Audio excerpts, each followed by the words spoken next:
નથી થતી એમને ક્યારેય કોઈ બીમારી.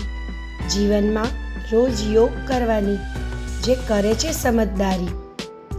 યોગ દિવસની શુભકામના.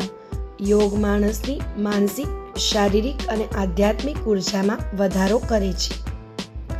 યોગ દિવસની શુભકામના. નિયમિત યોગ કરો. હંમેશા રોગથી દૂર રહો. યોગ માનવના શરીર, મન અને આત્માને ઉર્જા, શક્તિ અને સુંદરતા પ્રદાન કરે છે. યોગ આપણને સ્વ સાથે જોડે છે. યોગથી ઈશ્વરની અનુભૂતિ થાય છે.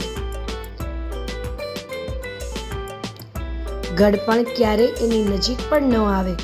પોતાના જીવનમાં યોગને જે લોકો અપનાવે, યોગ માનવના શરીર, મન અને આત્માને ઉર્જા, શક્તિ અને સુંદરતા પ્રદાન કરે છે. આંતરરાષ્ટ્રીય યોગ દિવસની શુભકામના. રોગમુક્ત જીવન જીવવા માંગો છો? નિયમિત યોગ કરવાની ટેવ પાડો. જો શરીર અને મન સ્વસ્થ નથી તો લક્ષ્ય પ્રાપ્ત કરવું અશક્ય છે. યોગ કરીને મન અને શરીર બંને સ્વસ્થ રહે છે.